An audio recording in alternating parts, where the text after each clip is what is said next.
네, 안녕하세요. 이상철 교수입니다. 이번 시간은 아노바 시간의 마지막으로 투웨이 리피티드 메저드라는 방법론에 대해서 배워보도록 하겠습니다. 이원 방법 측정 분산 분석이라는 방법인데요. 실제로 투웨이 아노바하고 리피티드 메저드 아노바를 두 개를 동시에 섞어 놓은 것이라고 보시면 되겠습니다. 자, 그래서 이 방법론은 우리가 실험 연구에서 가장 많이 쓰이는 방법론인데요. 실제로 실험을 할 때 실험군과 그 다음에 대조군을 두 개를 나눠서 분석해야지만 실제로 실험의 효과를 검증하는 경우가 많이 있습니다. 즉 무슨 말이냐면 실험군만 가지고 실험한 결과를 우리가 해석할 때 그렇지 않은 집단에 대한 비교할 수가 없지 않습니까? 그래서 항상 우리가 실험을 할 때는 이 실험을 만약에 어떤 치료약을 개발했다. 그러면 치료약을 실제로 사용하는 실험군의 변화와 그렇지 않은 군의 변화, 그렇지 않은 군은 우리가 대조군이라고 부릅니다. 그 군의 변화를 가지고 비교해 봤을 때 실험했을 때 훨씬 더 효과가 크다라는 걸 증명해야지만 우리가 실제로 실험이 효과가 있다라고 우리가 얘기해 줄 수가 있는 겁니다. 그래서 될 수 있으면 차이 검증을 할 때, 실험 분석을 할 때는 실험군과 대조군을 나눠서 분석하는 경우가 가장 많이 있고요. 만약에 이렇게 실험을 할 수 없는 경우에는 우리가 이전에 배웠던 아노바나 T-테스트 이런 거를 가지고 우리가 분석을 하게 되는 겁니다. 자, 그래서 문제를 한번 보겠습니다. 자, 이번에 K병원에서는 새롭게 아로마 테라피 치료약을 개발을 했습니다. 과연 이 아로마 테라피가 통증에 효과가 있는지 없는지를 검증하고자 합니다. 자, 그랬을 때 우리가 어떻게 해야 되는지 한번 보겠습니다. 자, 실험군과 대조군을 나누고요. 병원에 있는 환자들을 대상으로 해서 두 개의 그룹으로 나누고요. 실험군은 실제로 새롭게 개발한 치료제로 우리가 처리를 해주게 되고요. 대조군은 일반 향기 치료제로 우리가 하게 되는 거죠. 그런데 실제로는 실험군과 대조군 사이에서는 둘 다 내가 실험을 받고 있다라는 것을 몰라야 됩니다. 이거를 우리가 블라인드 테스트라고 합니다. 왜냐하면 우리가 실험을 할 때 플라시보 이펙트라는 게 있습니다. 플라시보 이펙트라는 건 뭐냐면 우리가 가짜 약을 의미하는데 뭐냐면 사람들이 만약에 내가 실험을 하는 대조군이라는 걸 알게 되면 대조군의 입장에서 보면 심리적으로 나는 가짜 약을 받고 있기 때문에 나는 안 낫구나 라는 심리적인 이펙트가 들어가게 됩니다. 따라서 이렇게 우리가 실험을 할 때는 실험군과 대조군으로 나누지만 실제로 이 실험군과 대조군으로 나눈 거는 연구자만 알 수가 있고요. 실제로 환자들은 실험 집단들은 이거를 모르게 해야 되는 거죠. 그래서 하나의 집단으로만 인식하게끔 만들어주는 걸 우리가 블라인드 테스트라고 합니다. 블라인드 테스트에 대한 거를 처리를 해주게 되고요. 그랬을 때 실험군과 대조군의 치료 전에는 후에는 통증의 차이가 있는지 없는지를 검증해야 되겠죠. 자, 그런데 중요한 게 있습니다. 뭐냐면 이렇게 실험군과 대조군으로 나눠서 할 때는 치료 전에는 실험군과 대조군의 통증 차이가 없어야 됩니다. 즉 똑같은 상황에서 출발을 해야 되죠. 만약에 실험군과 대조군이 실험 전에부터 차이가 많이 나더라. 그럼 우리는 실험할 의미가 없게 되는 거죠. 만약에 우리가 사전에 실험군과 대조군의 어떤 통증을 우리가 임의로 나눠서 실험군과 대조군을 임의로 나누고 통증을 우리가 조사를 해봤더니 차이가 나더라. 이렇게 우리가 판단을 하게 되면 실험하기 전에 실험군과 대조군을 바꿉니다. 바꿔서 서로 일치시켜주고 난 상태에서 실험군과 대조군한테 우리가 처치를 하게 되는 거죠.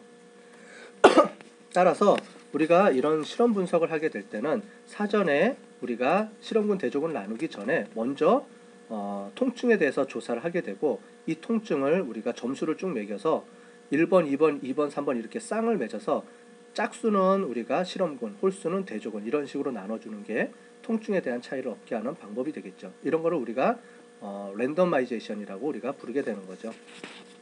어쨌든 치료 전에는 효과가 두 집단 간에는 통증의 차이가 없었는데 치료 후에 차이가 많이 나더라 라고 한다 그러면 향기요법, 이 치료제가 효과가 있다라고 우리가 볼 수가 있는 거죠. 왜냐하면 치료 전에는 차이가 없었는데 치료 후에는 차이가 많이 나더라 라고 하는 거는 바로 이 치료제에 의한 효과라고 우리가 볼 수가 있다라는 얘기죠.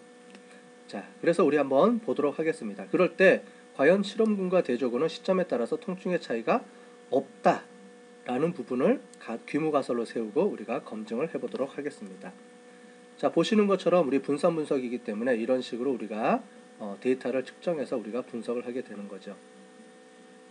자, 그러면 이제 SPSS를 통해서 우리가 한번 분석을 해보도록 하겠습니다.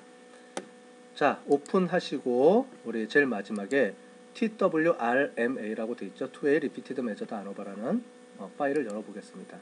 자, 그러면 실제로 보면 이렇게 세 가지가 나옵니다. 하나는 그룹을 비교해 주는 게 있겠죠. 그래서 대조군과 실험군을 나눌 수 있는 이런 파일이 하나가 필요하고요. 이런 변수가 하나가 필요하고요. 그 다음에 사전과 사후는 그룹으로 나누는 게 아니고 이렇게 변수로 이렇게 구분한다 그랬죠.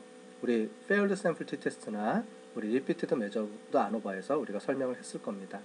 자, 이렇게 구분을 하시고 데이터 뷰를 보시면 이렇게 나오겠죠. 과연 이게 효과가 있는지 없는지를 우리가 한번 분석해 보도록 하겠습니다. 자, Analyze 들어가시고요. General Linear Model 들어가셔서 우리 이전에 했던 Repeated Measured라는 분석 기법으로 다시 들어가 보겠습니다.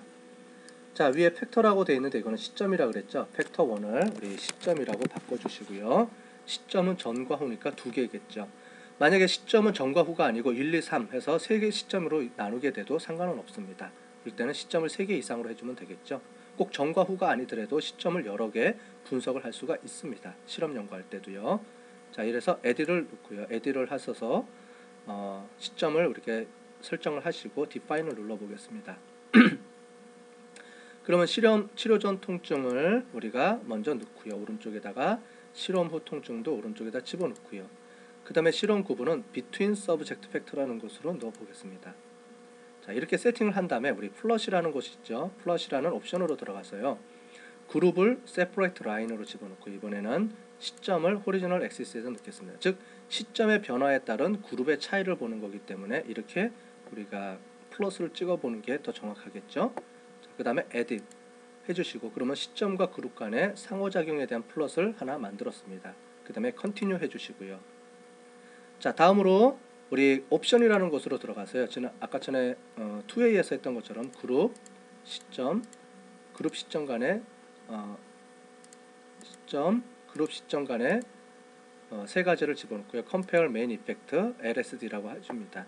자, 그 다음에 main descriptive statistics를 체크를 해주시고요.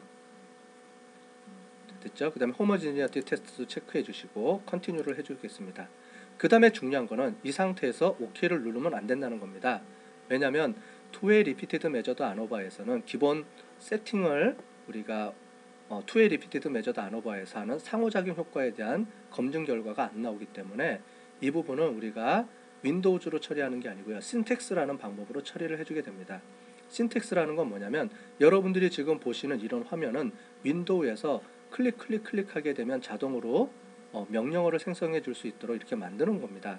과거에 우리 SPSS 1.0부터 제가 사용하기 시작했는데 1.0, 1.5 이렇게 사용했었는데 그때는 전부 다 이런 그래픽 화면이 아니고 실제로 타이핑을 쳐서 명령어를 직접 입력할 수 있도록 해놨습니다. 근데 시간이 지나가면서 SPS에서 이렇게 화면으로 이렇게 클릭만 하게 하면 명령어를 자동으로 만들어주게끔 만들어 놓은 겁니다. 이런 거를 우리가 윈도우즈 환경이라고 얘기를 하죠. 그런데 윈도우즈 환경의 단점은 뭐냐면 기본적인 세팅은 이렇게 돼 있지만 실질적으로 가끔 필요한 부분에 있어서는 가끔 빠지는 경우가 있습니다. 그런 부분들은 제가 신텍스로 해줘야 됩니다. 근데 아마 초보자들은 신텍스까지 가는 경우가 거의 없습니다. 기본적으로 이 상태에서 다 처리가 되기 때문이죠. 즉 신텍스를 사용한다라는 얘기는 뭐냐면 이제 고급으로 올라갔구나 이렇게 이해를 하시면 되겠습니다. 자, 이렇게 된 상태에서 처음부터 신텍스를 만들지는 않고요. 지금까지 세팅한 거를 이용을 해서 신텍스를 수정하는 방법이 있습니다. 자, 밑에 보시면 페이스트라는 게 있습니다. 이 부분을 눌러보겠습니다. 그러면 신텍스로 우리가 넘어가는 이런 화면이 뜨게 되겠습니다. 여러분들이 지금까지 세팅을 했던 방법이 세팅한 거를 이렇게 그래프로 나타내주면 이렇게 신텍스로 나타내주면 이런 명령어가 만들어진 겁니다. 자, 그런데 중요한 거는 여기 지금 다른 것들은 다 괜찮지만 제일 마지막에 에스티메이트에서 이 상호작용 효과에 대한 비교 부분이 뒤에 없습니다. 그래서 이 부분을 우리가 해주는데요. 어떻게 해주느냐면 영어로 compare C라고 입력하면 나오죠. compare 해주고요. 가로 열고 시점이라고 우리가 입력을 해주면 되겠습니다. 그래서 우리 compare 시점에 따라서 테이블을 인터랙션 이펙트를 우리가 한번 구분해 보겠다라는 겁니다. 자, 이 부분은 우리가 책에 자세하게 나와 있고요. 만약에 책이 없으시면 우리 신텍스 이 부분은 제가 직접적으로 저장을 해놓은 게 있습니다. 예를 들어 보면 신텍스에 열기 들어가서요. 바탕화면에 경영통계 데이터에 보시면 이렇게 7.5에서 SPSS라는 파일로 저장이 되어 있습니다. 이걸 열어보면 지금 여러분들 화면에 보이는 것처럼 똑같은 이런 화면이 뜨게 될 겁니다. 책을 통해 보셔도 되고요. 이걸 통해서 검증해 보셔도 되겠습니다. 자, 이렇게 신텍스를 입력한 상태에서는 어떻게 주면 되느냐? 위에 보시면 화살표가 되어 있죠. 이 화살표가 실행 버튼입니다. 이 화살표를 눌러 보겠습니다. 자, 그러면 실행이 된 거를 눈으로 볼 수가 있겠죠. 그래서 실험군 71명, 대조군 71명, 실험군 144명을 이용을 해서 우리가 분석을 하게 된 겁니다. 자, 그래서 치료 전 통증을 보시면 대조군은 45점, 실험군도 46점. 큰 차이가 없이 보이시죠? 과연 이게 통계적으로도 차이가 없는지를 한번 보겠습니다. 자, 치료 후 통증은 대조군은 45점이었는데 실험군은 36점으로 10점이나 다운이 됐죠. 자, 그래서 이 부분을 가지고 통계적으로 검증을 해보게 되는 겁니다. 자, 제일 중요한 거는 여러분들이 아시다시피 시점과 그룹 간의 이 인터랙션 효과 부분이 되겠죠. 그래서 인터랙션 효과 부분을 보시면 구형성 검증에 대해서 나오게 되겠죠. 이 부분을 우리가 해석해 주면 됩니다. 자, 그래서 시점과 그룹 간에는 차이가 없다라고 말할 수 있는 확률이 0.015, 1.5% 뿐이 안 되죠. 따라서 시점과 그룹 간에는 차이가 존재한다라고 우리가 연구가설을 채택해 주게 되는 겁니다. 자, 이 부분에 대해서 쭉 보시면 밑에 결과가 나오는데요. 두 개 다 중요한 건 아니고요. 이 부분이 중요하죠. 근데 이 부분에 대해서 실제로 이 밑에 보이는 분석 방법이 실제로는 우리가 아까 전에 신텍스로 해주지 않으면 이 표가 나오지가 않습니다. 그래서 신텍스를 이용해서 이 표를 만들어 주게 되는 거죠. 그래서 여기 보시면 대조군은 시점 1, 시점 2에 따라서 차이가 없고요. 그죠? 즉 전과 후에 따라서 차이가 없이 나오는 겁니다. 시그니피컨트 값도 보면 79% 이상 높은 확률로 나오죠. 즉 대조군은 전과 후가 차이가 없다라고 말할 수 있는 확률이 거의 80%나 되죠. 따라서 전과 후는 차이가 없다라고 우리가 볼 수 있는 거고요. 실험군은 전과 후가 차이가 없다라고 말할 수 있는 확률이 제로죠. 따라서 전과 후는 차이가 난다. 차이가 약 9점 정도 차이가 나네요. 이거를 더 확실하게 볼 수 있는 우리 평균 프로파일 분석이라고 우리가 그림을 그려봤죠. 그거를 밑에 보시면 플롯으로 나타내 주게 되는 거죠. 파란색은 대조군이고 초록색이 실험군이 되겠습니다. 이럴 때 시점은 사전에는 두 집단 간의 차이가 없었는데 사후에서는 대조군은 변화가 없죠. 보시는 것처럼. 그런데 실험군은 큰 변화 차이가 있습니다. 바로 이 차이가 뭐라고 보시면 되냐면 실험의 효과라고 볼 수가 있겠죠. 따라서 향기요법은 새로 개발한 향기요법은 큰 효과를 나타낸다라고 우리가 얘기할 수가 있는 겁니다. 자, 이 부분도 우리가 보고서 쓰는 양식에 따라서 보고서를 정리해 주시고 그 보고서 표를 우리가 말로써 해석해 줄 필요가 있겠죠. 그 다음에 이런 연구 결과를 이용해서 그러면 어떻게 응용이 가능한지에 대한 부분도 설명이 가능해야 되겠습니다. 자, 이것으로 우리 차이 검증에 대해서 전체적으로 분석을 다 해봤습니다. 우리가 실험 분석 방법은 우리가 통계 검증 분석 방법은 차이 검증과 관계 검증이 두 가지로 나눈다고 했고요. 차이 검증은 우리가 T테스트와 아노바로 나눈다고 했고 T테스트는 원 샘플 T테스트, 인디펜던트 샘플 T테스트, 그 다음에 시점을 두 개로 나누는 페어드 샘플 T테스트가 있다고 했고요. 아노바 분석은 집단이 3개 이상일 때 아노바로 분석한다고 했고요. 인디펜던트 샘플 T테스트의 확장인 원웨이 아노바가 있었고 페어드 샘플 T테스트의 확장인 우리가 리피티드 메저드 아노바가 있었고요. 그 다음에 기존 거와는 달리 우리가 두 개의 변수를 동시에 놓고 고려를 해야 될 때는 투웨이 아노바가 있었고 그 중에 시점 간의 전후의 차이까지 분석을 해주게 되면 투웨이 리피티드 메저드라는 방법을 이용한다라고 지금까지 배워봤습니다. 그리고 분석하는 방법도 배워봤습니다. 자, 다음 시간에는 우리 인과 분석에 대해서 실제로 분석하는 방법을 배워보도록 하겠습니다.